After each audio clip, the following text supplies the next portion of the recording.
Good evening and welcome. You're watching Bizz Talk on your channel of choice. And my name is Sinaz or January. Now, this is a show where I bring you nothing but the best of the business sector in and around the Eastern Cape. And as usual, this episode is absolutely no different.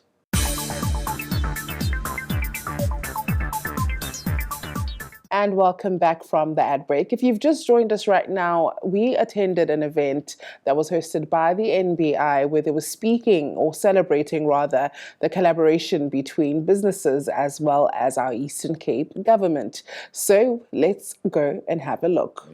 So we'll get into the purpose of this session and the setting of the scene from the Deputy Director General of the Eastern Cape Culture Province, Mr. William Lokoti. Over to you, sir.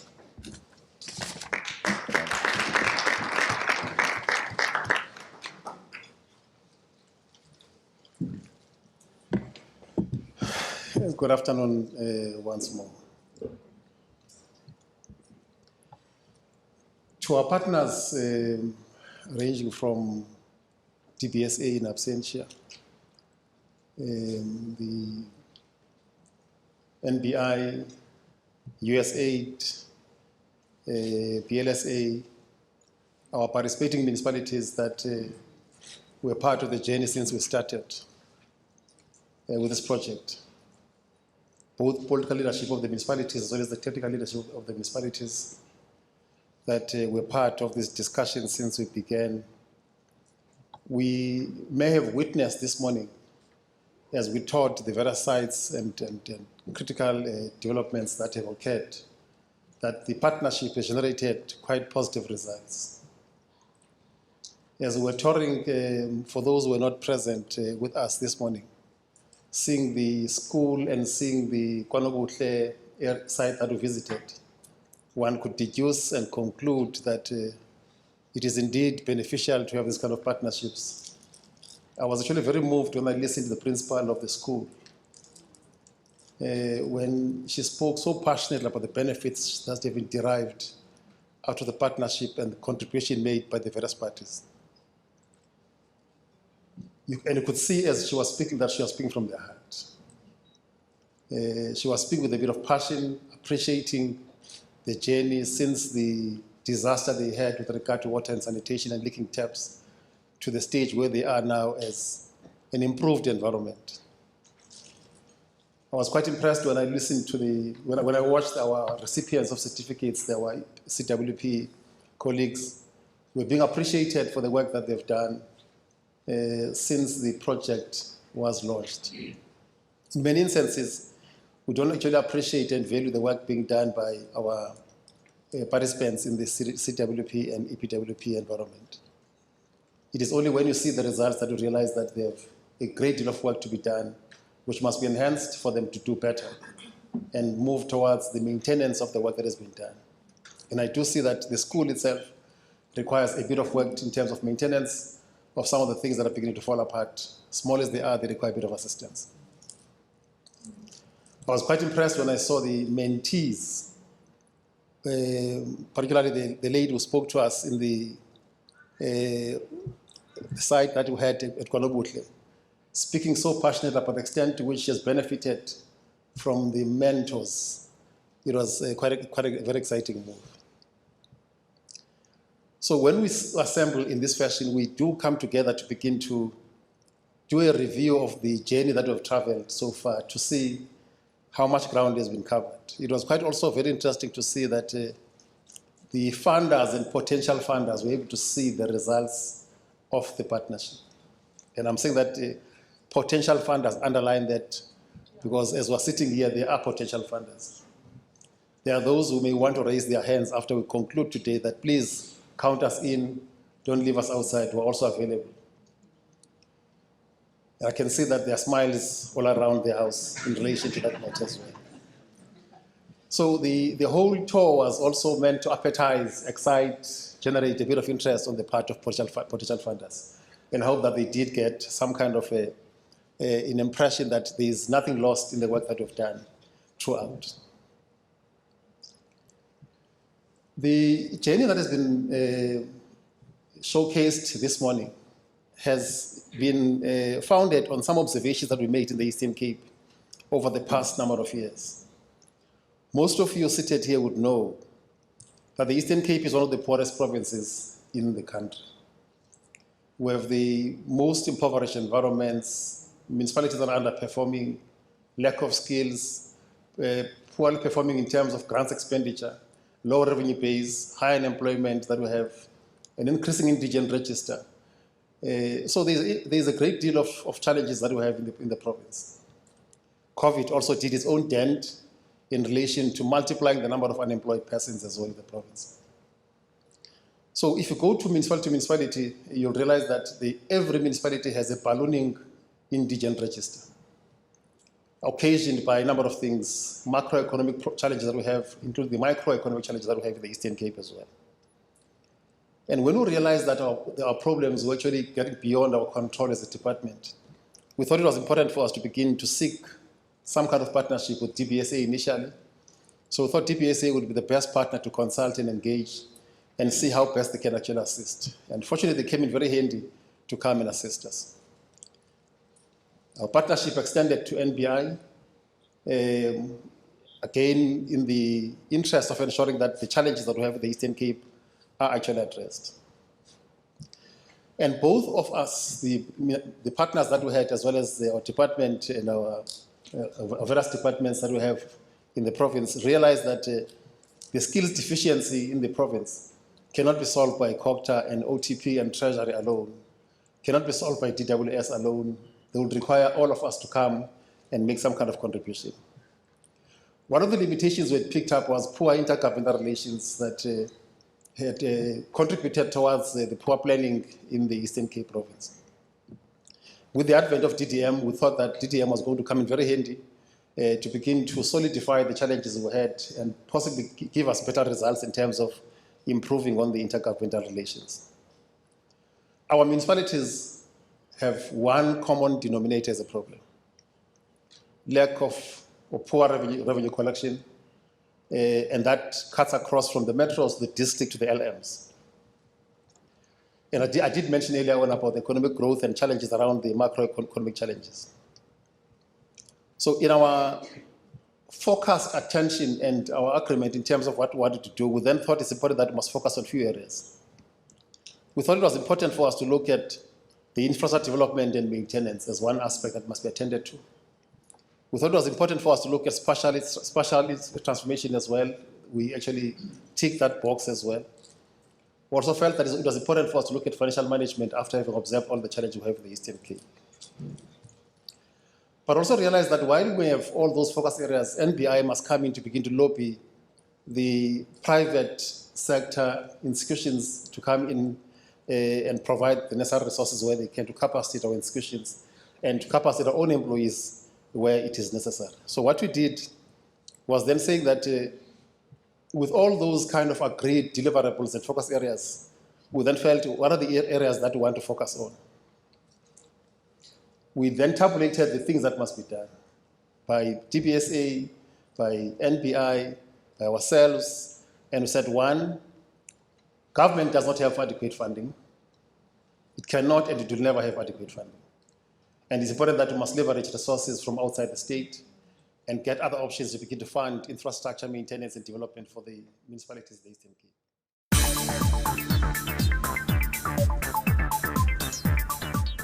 Right now, let's take a quick ad break, but we'll be back right after this.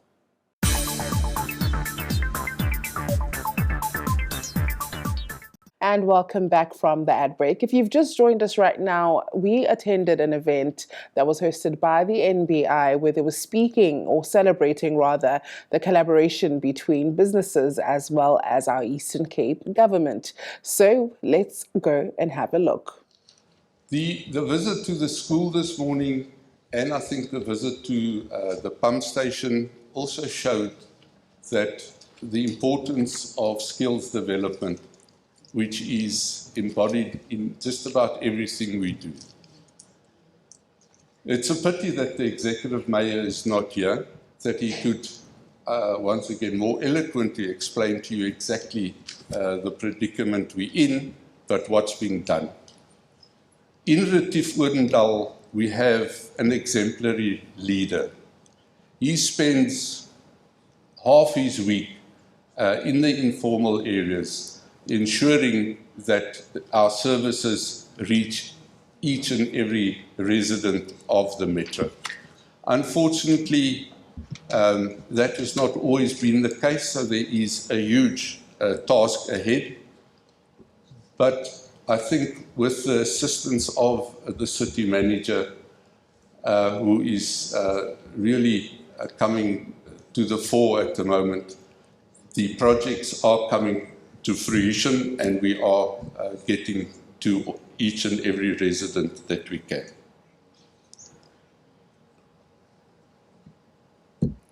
We do have the highest unemployment out of all the metros in the country, which places that extra burden on us to partner with business to ensure that we create the jobs and that we can service all our people.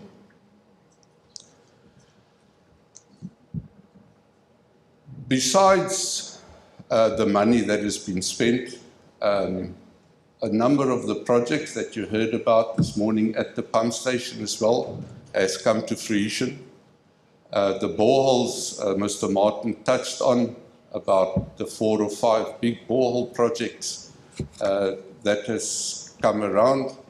Hopefully by the end of this month they will all be operational, and we will get that extra 30 megalitres per day from those boreholes as well.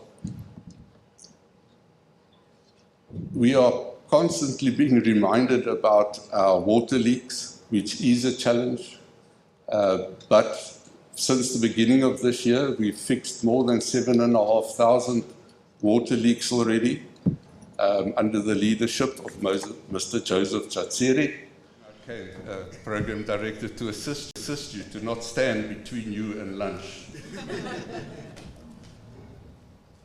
I think from my side, the biggest achievement today, as mentioned this morning by Mr. Plaatje, is the social compact that exists.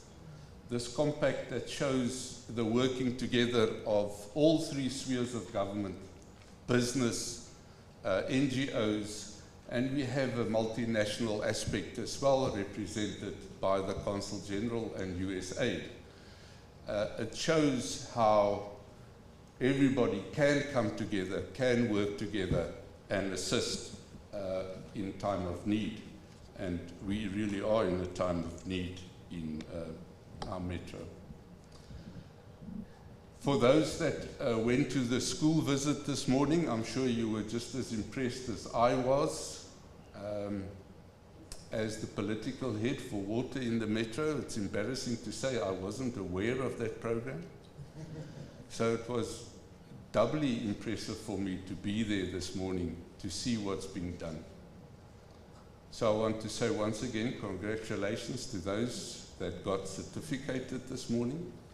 And I want to say thank you very much for the work you're doing. The work you do is as important as any other project that we are tackling at the moment in the metro. So thank you for that. I think you are all ambassadors for the motto that says water is life and sanitation is dignity. And that is what we have to work towards, and I'm sure that you take that message with you into the communities where you come from. Then we visited the KwaNobuhle pump station, and you met some of our officials and engineers that make those projects feasible.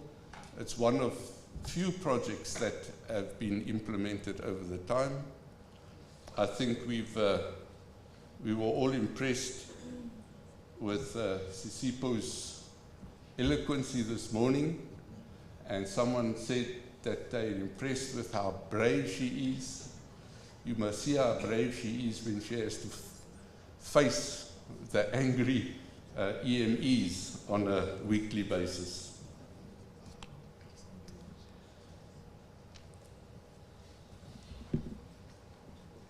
As a metro, we have absolutely no doubt that we're in for a fight. We're exposed to the worst drought in about 100 years. So we're faced with a fight that's forcing us to our knees. We refuse to go to our knees except to pray. As a metro, not only from the council, not only from the officials, but every single resident in this metro is up for that fight, and we won't surrender. We're not allowed to surrender. It's not only the water that's there, it's our livelihoods that is there. And right now it's time to take another quick ad break, but we'll be back right after this.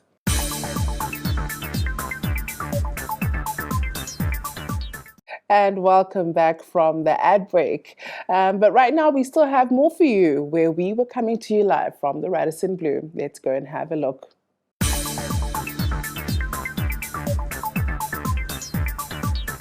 Good afternoon. It's an exciting day for us, and we are very happy that we can now at this juncture look back, reflect on all our hard work and see the impact. So thank you to the dignitaries that accompanied us to the sites to see exactly the work that we've done. Behind me, you'll see while I'm speaking, there will be a presentation just on the other sites that we could not visit, just to give you also better insights what has been done.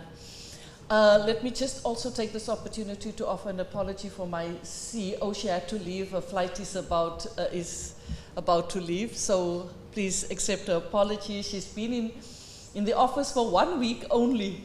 So, and I do really appreciate her coming all the way to be part of this. So mine is just to really acknowledge the stakeholders. What we have achieved in this province is really, in my book, phenomenal, where we could see government coming together, all different organ of states. We have seen business coming together. We're moving towards a united front against all the social ills that we are experiencing in the country. So the NBI was tasked to implement this program, which is called TAMDEF, Technical Assistance Mentorship Development, of whom I'm heading up. I'm the head of TAMDEF. It's a job summit program with a specific mandate of strengthening the capacity of the state. So we designed a model and we tested it here. What we've seen today was the first pilot of this TAMDEF program. We are all over in the country, but this was our first program where we tested the model of transferring skill by using actual projects. And that required buy-in from business, commitment, resilience. That required the young grey-haired, I call them the young grey-haired mentors, to come in with a heart to give back to the country. And I here want to acknowledge Mike. Mike, thank you for coming. We have Mike McConnell, who's been with us for quite some time. So Mike's role is not a mentor. Mike's role is very peculiar. He helps us match the mentee with the mentor. We know that sometimes you look at someone, you don't know the person from a bar of salt and you don't like the person, or you like the person. But Mike helps us to put the personalities together, so which is part of the tool of how we do this. And Mike, thank you for being there for us all. We also have with us Lita, who is our external monitoring and evaluating expert. Lita, we know it's very difficult for us to give reports. Like Buzi said, the reports sometimes cannot capture what is happening on the ground, because skills transfer happens both in the technical as well as soft. And then we don't know how to write. How do you say this mentee has gained so much confidence? How do you prove that? So we have Lita, who's a specialist, and she's been with us for quite some time, help us put those reports together. So the model was initiated because of our agreement with DBSA, and we want to thank DBSA for bringing us to the province. By the way, I'm born and bred here, so they didn't bring me here, but anyway. So working with the Eastern Cape Cocktail, where we, through the office of the Cocktail, managed to reach out to all the local municipalities, and we found Cocktail to be a solid partner. Thank you, Cocktail. We really appreciate. When we established the PMO, we used Cocktail as our basis. All our projects were managed through the Cocktail PMO. So we want to thank you for opening the doors, for allowing us to come in as business. We have with us the business community supporting us here today. Thank you for coming. Thanks to all our funders, Buzi, really, it was a leap of faith. You know, you committed to this for 3 years. Olivia, thank you so much. Because of you, we could test the model, and now we're scaling. And we can see the impact. Yes, it comes with its challenges, and like the DDG said, there were some failures, but it's something that we're really passionate about. We believe with you that this is a tool to make a difference. The municipalities, our mayor, for opening your doors. And I want to thank especially let me come back to the funders, the USAID, PepsiCo, Vodacom, Grandforce Foundation, Aspen, Checkers, all those, and especially the chambers, Justine, for keeping us, you know, in this partnership, helping us with the schools, adopter schools, where we could work with the chambers, and especially also this metro. Barry, your team, thank you, Barry, spearheaded the relationship with the metro, so thank you so much, your team, the O&M, operations and maintenance team, the communications team under Mr. Soyaya, with our mentor here, Annelies. We have our mentors here today. Mr. Freydem, Kali is our engineer. Mr. Frey helped in the PMO. We have Mani in financial management, and Dave, you've met the other Dave.